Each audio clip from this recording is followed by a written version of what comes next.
Fala, fiel! Mais uma derrota do Corinthians apresentando o mesmo futebol horroroso que a gente está vendo nos últimos jogos. Há anos a gente não começava um campeonato brasileiro que não ganhasse pelo menos uma das 3 primeiras partidas. Há anos que a gente não começava um campeonato brasileiro marcando pelo menos um gol nas 3 primeiras partidas. A coisa tá feia e o Corinthians está na beira de entrar em crise. Será que vai ser mais um ano difícil como 2023?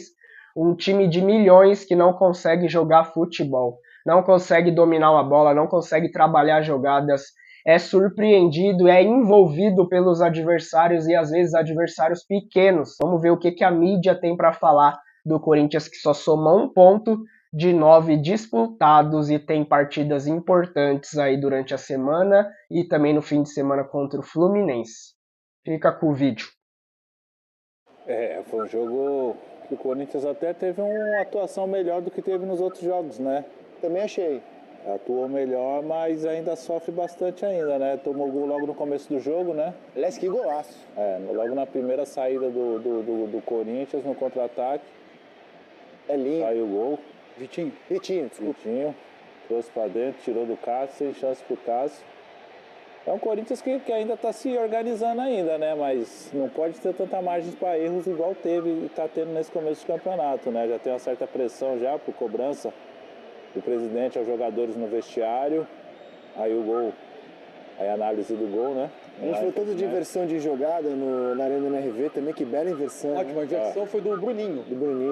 Leitura bem feita, né? No lado que o Corinthians tem mais dificuldade para defender com essa formação de hoje. Que hoje tinha o Mateuzinho como lateral. E o Igor Coronado partindo do lado direito, com a bola virava um meia, mas sem a bola ele não tem o vigor, pelo menos nesse momento dessa chegada dele, de cobrir todo esse corredor, ajudar o Mateuzinho na marcação. O Corinthians pelo lado direito tinha muita dificuldade de defender. O início do jogo me deu a sensação de que ia ter uma imposição muito grande do Bragantino. Foi aquele início habitual do Bragantino, de ritmo alto, de pressão forte, retomada de bola, e que ele vai desferindo vários golpes no adversário até deixar o rival nas cordas. Só que esse Bragantino desse campeonato, apesar da pontuação, eu confesso que ele me impressiona até aqui menos do que o Bragantino do ano passado. O Caixinha enlouqueceu à beira do campo com o time ter recuado. As cenas mostravam o Caixinha enlouquecido com o time recuando. E mostrou uma oscilação de ritmo habitual desse time. E mais, no segundo tempo, quando o Bragantino vem defender um pouco mais atrás, e o Corinthians tinha melhorado no jogo, né?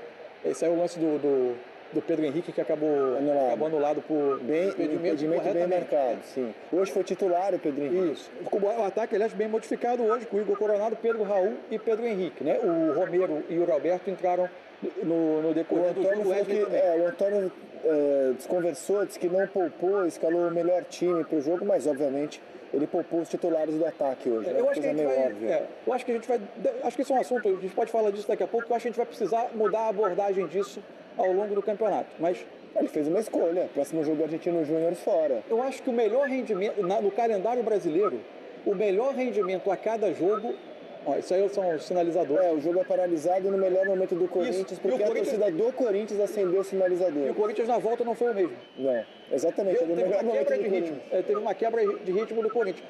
Acho que o Corinthians no primeiro tempo tinha dificuldade de ser agressivo, porque com o Coronado, o Pedro Raul e o Pedro Henrique não tinha a mesma agressividade que consegue ter, por exemplo, quando tem o Wesley de um lado, quando tem o Romero, que é um jogador que procura isso muito. Não é aquela agressividade também, não é um time criativo, mas é um time que agride mais a última linha, a linha de defensores do adversário. Então, mas eles são os titulares, né? O Wesley e o Roberto são titulares.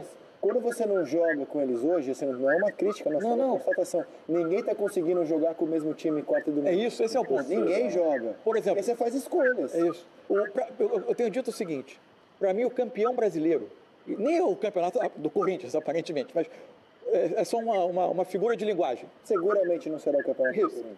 O campeão brasileiro vai ser aquele time capaz de, a cada rodada, trocar 3, 4 jogadores sem um impacto grande de rendimento. Ou aquele que priorizar o campeonato brasileiro. Ou aquele que largar todo o resto.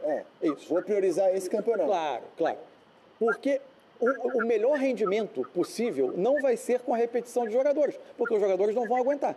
Jogando diferentes competições, é isso. Contigo, né? Então, acho que dentro também o Corinthians vai ter necessidade de fazer mudanças como fez hoje. E aí a questão é que a resposta do elenco talvez não seja a que se espera. E em algum momento, se a urgência se apresentar, o Corinthians vai ter que fazer o que você fez. Reconhecer que ele vive uma dificuldade competitiva no Campeonato Brasileiro, inclusive para ter uma caminhada minimamente tranquila e, de repente, olhar só para ele. Isso talvez, em alguns meses, a gente esteja debatendo isso. Acho que o Corinthians do segundo tempo, depois da entrada do Romero, com o Wesley, com o Yuri Alberto junto com o Pedro Raul na frente, ele conseguiu, e um Bragantino que tentava contra-atacar e não conseguia contra-atacar, e aí eu acho que o Corinthians tem mérito nisso também, mas o Bragantino para mim ficou abaixo do que eu esperava. O Corinthians começa a ter mais volume, pesa mais a área do Bragantino, teve até as suas oportunidades, não é um festival de oportunidades claras, de criação, de jogadas, mas o jogo até poderia ter um desfecho com o Corinthians trazendo um ponto que não seria nada anormal para o que foi o jogo. Como disse o Grafa, se você comparar o que foi o Corinthians hoje com o Corinthians do empate com o Galo 0-0, tendo um jogador a mais por 45 minutos. E o Corinthians que perdeu do Juventude 2-0, hoje talvez seja a atuação menos ruim das três, né? A atuação menos ruim, acho que é o termo que dá para usar do Corinthians. Na soma dos 3 jogos, eu computei 7 finalizações no gol do Corinthians. É pouco. Muito pouco. Em 3 jogos. É pouco. Dá uma média de 3 finalizações por jogo, é muito pouco ainda. Nem isso, né? Não chega nem a 3 finalizações, 2 alguma coisa. Mas é muito pouco para um time do tamanho do Corinthians, né? E eu acho que o Antônio está com essa dificuldade de achar essa equipe ideal. A gente, não sei se vocês falaram há pouco dos alas que jogam, que não jogaram hoje, que é o Wesley, que não começaram jogando, e o Romero, né? Que são jogadores... Nem o Yuri Alberto. Nem o Yuri Alberto, de mais vigor. Ficou no banco hoje. E hoje ele tem uma atuação um pouco melhor, mas mesmo assim é muito pouco ainda, né? O Antônio vai ter muita dificuldade para montar esse Corinthians e para delegar esse número de jogos, de Sul-Americana, de brasileiro.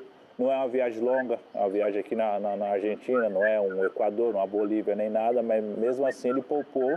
Vamos ver como é que ele se comporta no meio de semana na Sul-Americana, mas começar sem só um ponto em 3 jogos, nenhum gol marcado, é bem complicado para o Corinthians. A minha dúvida em relação ao futuro próximo do Corinthians é como vai ser a adaptação do que o Antônio vai buscar para o Igor Coronado. A presença dele junto com o Garro, ela amplia a qualidade técnica, isso para mim claramente. O Garro, aliás, dentro do que o coletivo proporciona a ele, ele dá muita coisa ao Corinthians. Desde que chegou, né? Eu imagino ele num time mais ajustado, o que ele faria. Desde que chegou, assim, aliás, é admirável que ele consiga se sobressair num time que cria tão pouco. Tão pouco. Agora, defensivamente, tem questões aí. Parece que vai demorar um pouco para o Igor Coronado entrar no ritmo. Não, entrou no ritmo mesmo do futebol brasileiro. E tem um agravante também no Corinthians, né? De um pouco, eu digo assim, uns 2 meses, assim, acho que ele não vai chegar bom, você conhece pouco o jogador, mas ele está claramente numa outra rotação. Isso. Claramente. Mas tecnicamente você nota que tem recursos. Com certeza. E aí ele tenta, e conforme o jogo vai andando, se o jogo fica um pouco mais desgastante, ele vai sentindo um pouco. E ainda tem uma outra questão nesse Corinthians, né? O Ranieri, que é o primeiro volante, e que também teve uma chegada boa ao Corinthians, ele é muito usado pelo Antônio Oliveira quando o Corinthians está sendo atacado, para ele entrar no meio dos zagueiros e ser mais um homem na defesa, quase fazendo uma linha de 3, uma linha de 5 com os laterais. Se o Ranieri vem defender entre os zagueiros, a proteção da defesa fica para os outros 2 meias, o que por vezes faz com que o Garro seja um dos 2, entre aspas, volantes à frente da defesa. E aí a frente da área do Corinthians sofre um pouco, porque o Garro é um jogador de muita qualidade técnica, mas naturalmente não tem um vigor para fazer esse trabalho. Então, essas compensações é a melhor maneira de usar a melhor qualidade técnica do elenco, ela nem sempre vai resultar no Corinthians mais competitivo sem bola. E nem sempre o Corinthians vai dominar os seus adversários. Muitas vezes ele vai precisar sofrer atrás. E aí ele vai precisar estar preparado para marcar, para defender bem. Hoje o Antônio destacou, o Bragantino fez um gol logo no começo da partida, ele destacou que depois do gol o Corinthians conseguiu frear o ímpeto de um time que em casa normalmente é muito dominante. Destacou essa qualidade do Corinthians. Tem razão. A gente mostra um trecho, embora atrás no placar ele não tenha conseguido ferir tanto o adversário, a gente mostra um trecho na entrevista do treinador corintiano hoje em Bragança Paulista. Nós acabamos por errar no momento da organização, que deu uma transição rápida à bola entre o Vitinho. Eu também já conheço o Vitinho e tenho muito aquela característica individual de botar para dentro e fazer um gol, um simples gol. Portanto, de resto, a partir dos 5 minutos, apesar de durante as 5 minutos ter sido um jogo truncado, depois foi de sentido único. Portanto, uma equipa tentou-se defender da melhor forma, nós tentando tudo e mais alguma coisa. Repare que até acabámos só acabámos com o trave de origem, portanto nós arriscámos tudo. Acaba por ser um jogo bem conseguido, sob o ponto de vista comportamental, percebendo que nesta altura em que nós vivemos não podemos dar asa que o adversário nos consiga ferir, a taxa de aproveitamento do adversário foi praticamente 100%, e nós nestes momentos sabemos que não podemos dar, como vocês dizem, dar mal. Nessa perspectiva, acaba por ser um jogo bem conseguido, mas o resultado é aquilo que interessa no futebol e acaba por ser insatisfatório, e nós saímos tristes por isso, sabendo que, eu digo sempre, as vitórias são dos jogadores, as derrotas são minhas. Tá bem. Vamos ouvir o Paulinho, o experiente Paulinho, o ídolo corintiano, depois da derrota de hoje em Bragança. O que você acha que o elenco pode oferecer mais? Onde é que pode ser ajustado para o Corinthians voltar a ganhar, fazer gols, a melhorar? Nós sabemos da responsabilidade. Eu acho que isso todo mundo tem que saber, a responsabilidade que é jogar no Corinthians, né? Obviamente que, como um dos mais experientes, a gente está aqui, né, para falar, para botar a cara, até porque eu sempre fui um cara muito sincero e transparente, e eu vou ser o primeiro a estar aqui para protegê-los, os mais novos. Mas nós temos que também parar um pouco para pensar e ver onde nós estamos errando para poder melhorar, porque não tem mais tempo para erro, não tem mais margem de erro. Paulinho se envolveu num lance que gerou reclamação para os corintianos. A gente vai debater lances de arbitragem a partir de agora com Paulo César Oliveira. PC, boa noite, bem-vindo à troca. Boa noite, Rizek, tudo jóia, graças a Deus. Boa noite, Grafite, Mansur, pessoal que está em casa. Esse lance do Paulinho aos 53 minutos do segundo tempo, devido à paralisação já citada por vocês, pelo uso de sinalizadores e também fogos de artifícios. Estava consultando aqui agora a súmula do jogo, já está tudo devidamente relatado, e vamos ver aí qual vai ser o procedimento do tribunal. Muita gente reclama que no Brasil o jogo para quando acendem sinalizadores. Qual é a sua opinião sobre isso, PC? Essa é uma recomendação que a comissão de arbitragem, né, passa para os árbitros, que enquanto estiver sendo utilizado o sinalizador é para parar a partida, inclusive consta no material de diretriz técnica publicado pela CBF. E esse caso, vale lembrar que ele começou com essa recomendação desde a morte daquele torcedor boliviano, Kevin Espada, justamente num jogo do Corinthians contra o São José. E de lá para cá veio essa recomendação da Conmebol e a CBF tem seguido essa orientação. Percebi no jogo de hoje que na primeira paralisação o Rafael Clay parou o jogo por 1 minuto e ele reiniciou ainda com alguns sinalizadores, tentando tocar o jogo. No segundo momento ele foi conversar com o Cássio, para saber se o Cássio tinha uma boa visibilidade ali, né, por conta da fumaça, mas depois acabou esperando realmente a finalização, né, que todos os sinalizadores tivessem apagado. Eles pedem para esperar, porque se você reinicia com os sinalizadores, você pode dar força para a torcida e aí, de repente, fomentar o acendimento de outros sinalizadores. Então, por uma questão de segurança, e como já houve casos seríssimos, eu acho que o procedimento é correto. Agora, fica a pergunta aqui, como que esses sinalizadores entram no estádio, né? O Ricardinho até citou na transmissão que ele chega, apresenta a credencial, né, Ricardinho, nosso comentarista, também passa por revista, corretamente, acho que todos que chegam no estádio precisam passar por revista. Agora a pergunta é, como que, se é proibido, como entra no estádio, né? Uma situação que a gente não consegue resolver, que eu acho que precisa de punição mais séria. Porque não adianta só multar, não está sendo suficiente para resolver essa questão. Acho que precisa de punição mais severa. E no lance reclamado pelos corintianos aos 53 do segundo tempo, você viu alguma coisa ali? Vamos lá, a gente vai rodar aqui uma disputa do Lucas Cunha com o Paulinho, ao contato sim, né, no ombro do Paulinho, depois que ele domina a bola, olha só, tem essa chegada do defensor do Bragantino. Mas é o que a gente sempre comenta que nesse tipo de situação, e a gente está vendo, né, inclusive em câmera lenta, que foi a repetição que veio na transmissão, sempre lembrando que o VAR vai sempre analisar esse tipo de jogada em velocidade normal, né, e não em câmera lenta, mas não tem impacto, não tem essa sinalização passada pelo Antônio Oliveira, né, de puxão, de agarrão que causa impacto na jogada. Inclusive o próprio Paulinho continuou na jogada sem nenhum tipo de reclamação, mas esse contato é o contato ali no limite. O contato permitido pela regra do jogo é quando não tem um impacto suficiente para a queda do jogador. Então eu concordo com a decisão da arbitragem na minha avaliação e não houve pênalti. Mesmo vendo aí, né, na câmera lenta, mas em velocidade normal ainda fica mais clara a situação de um contato normal dentro do limite aceitável pela regra do jogo.